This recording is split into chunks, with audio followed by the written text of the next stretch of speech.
Baik, saya awali ya.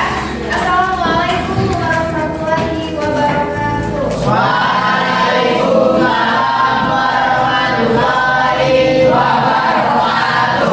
Gimana kabarnya hari ini? Baik. Baik. Oke, hari ini yang nggak hadir siapa? Radit. Kenapa Rizky sakit? Manda apa? Radit itu mana ya? Radit nggak ada. Tak cari enggak ya? Tadi itu bawa tadi. Tak cari. Mana?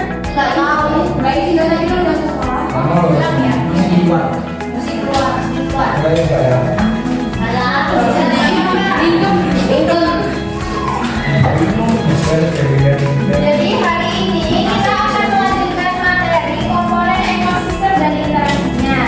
Nah, kalau minggu kemarin kita kan sudah membahas tentang pengertian ekosistem, komponen-komponennya, terus interaksi antar komponen ekosistem. Hari ini kita lanjut ke sebuah produktivitas dan daur biokimia. Apa tujuan pembelajaran kalian belajar produktivitas dan daur biokimia supaya peserta didik dapat menganalisa produktivitas dan daur biokimia Ya. dalam ekosistem. Bisa. Oke, sebelum kita masuk ke materi, ada yang sudah tahu apa itu produktivitas, apa itu daur biokimia? Ada yang tahu? Jadi gambarannya gini kalau produktivitas itu. Jadi kita kemarin-kemarin itu belum lama musim panen padi. Nah, musim panen padi itu berkaitan dengan produktivitas ekosistem. Termasuk apa? Mari kita bahas. Oke, berikut tayangan video.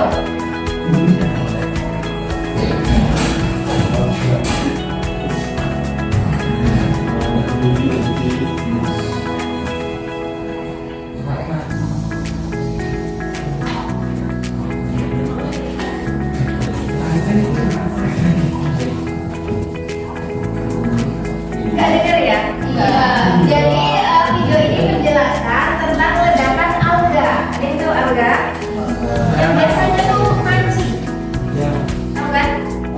Yang seperti lumut, dia itu namanya alga, biasanya mancing. Nah, ini terjadi ledakan alga dikarenakan penurunan produktivitas ekosistem. Dikarenakan apa? Karena kerusakan lingkungan.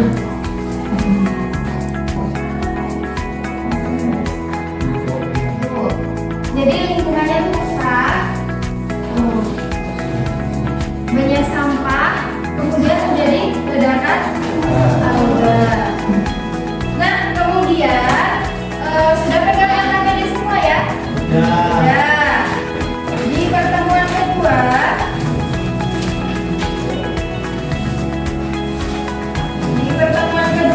coba dijawab yang kegiatan 1. Adit, kegiatan 1 kan udah ada video nih. Coba dibacakan pertanyaannya. Iya, iya. Apa saja penyebab penurunan produktivitas ekosistem? Ya, jawabannya apa? Pencernaan air akibat limbah industri, pertanian, limbah domestik yang menyebabkan eutrofiasi, kedapatan populasi Ledakan populasi alga. Terus yang nomor 2. bagaimana daur materi mempengaruhi kesuburan tanah, Ya. menyediakan unsur hara yang dibutuhkan oleh tumbuhan. Ya, jadi kasus yang dialami di video ini yaitu ledakan alga karena kerusakan lingkungan. Tuh, lanjut.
Ada primer dan ada sekunder. Kalau primer berarti produktivitas, yaitu kecepatan pengumpulan energi, radiasi matahari melalui aktivitas fotosintesis. Yang namanya fotosintesis ataupun kemosintesis itu berarti terjadinya pada tumbuhan. Berarti singkatnya kalau primer itu terjadi pada tumbuhan. Kemudian kalau sekunder produktivitas, sekunder adalah kecepatan penyimpanan energi oleh organisme tingkat konsumen. Bisa dipahami? Bisa. Kemudian lanjut ke daur biokimia. Singkatnya yaitu perpindahan unsur-unsur kimia melalui makhluk hidup atau bio dan lingkungan abiotik yang disebut hidup. Makanya disebut daur biokimia. Daur biokimia yang pertama itu ada siklus air. Nah, siklus air ini tentunya sangat bermanfaat di dalam kehidupan manusia. Kalau nggak ada air, saya nggak bisa. Nah, siklus air itu apa? Kalau dibacakan yang ini, ya, siapa namanya? Eva. Ya, Eva mau dibacakan pengertian siklus air dan fungsinya. Ya, siklus air merupakan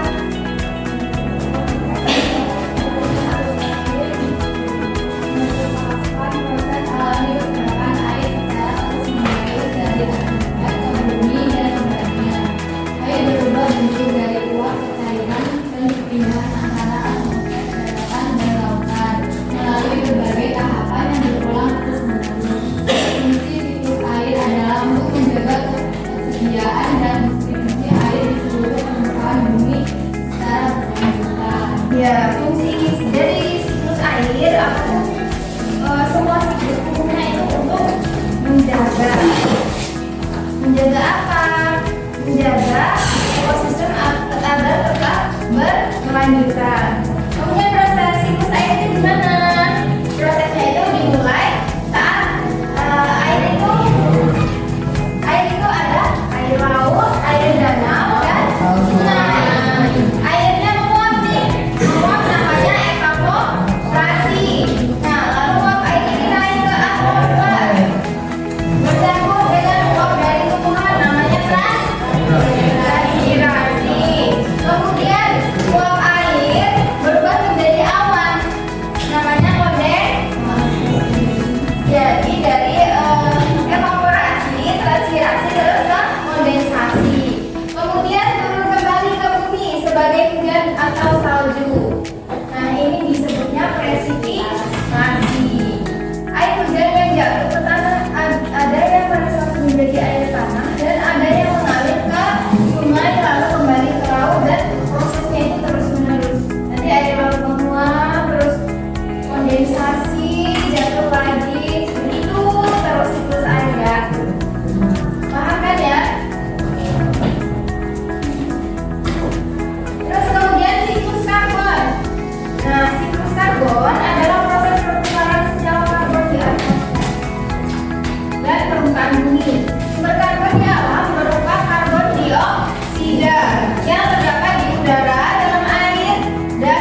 bahan bakar kendaraan bermotor.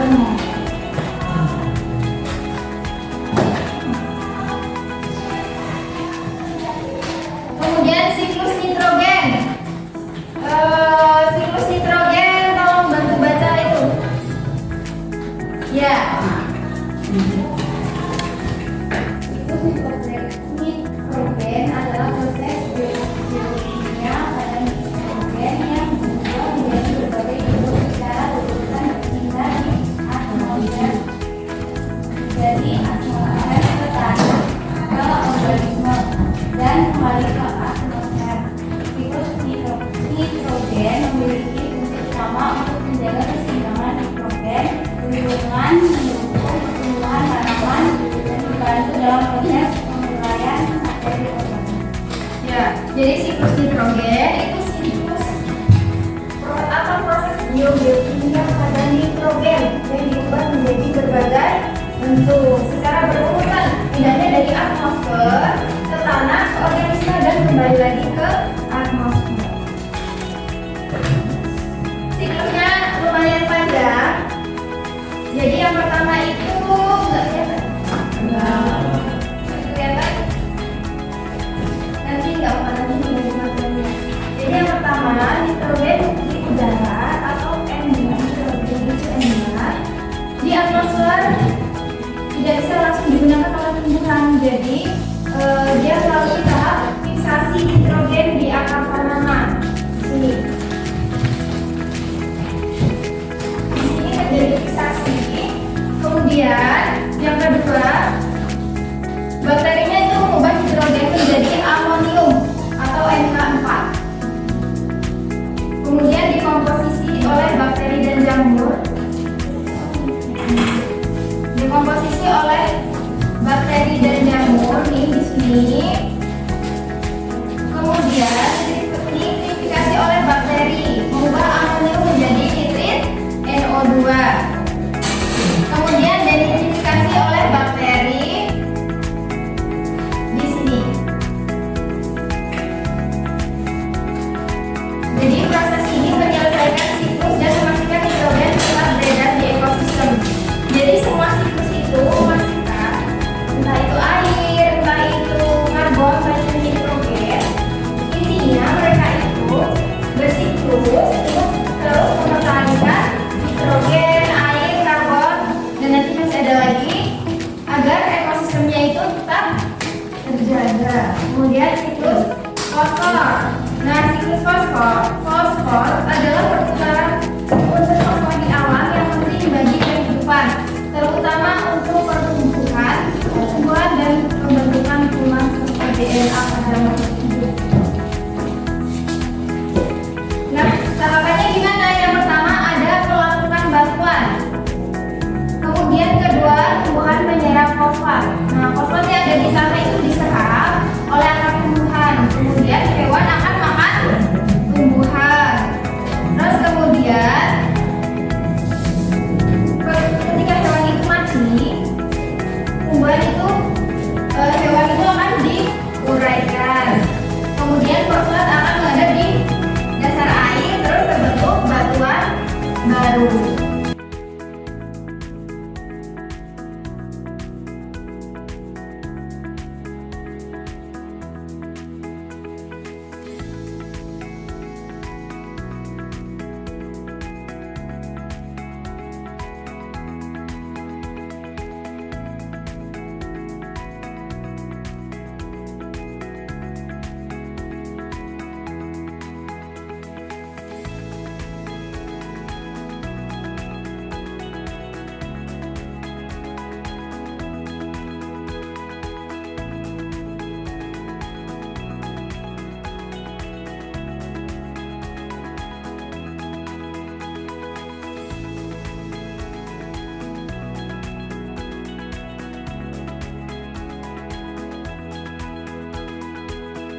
kepala itu. Terserah mau di buku, mau di kertas kosong.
fisik cahaya matahari, ketersediaan air dan nutrien. Sementara itu, daur geokimia mencerminkan sirkulasi unsur hara penting seperti karbon, hidrogen, fosfor, dan air dalam ekosistem. Daur ini menjamin ketersediaan unsur-unsur esensial bagi kehidupan dan menjaga keseimbangan lingkungan. Oke, terima kasih Akla. Jadi intinya kesimpulan pembelajaran hari ini, produktivitas suatu ekosistem itu sangat dipengaruhi oleh kelancaran dan kelengkapan daur geokimia. Jadi jika salah satu unsur dalam daur tersebut terganggu, misalnya pencemaran, kayak tadi video yang di awal, berarti maka produktivitas ekosistem pun akan menurun. Oke, sekian pembelajaran hari ini.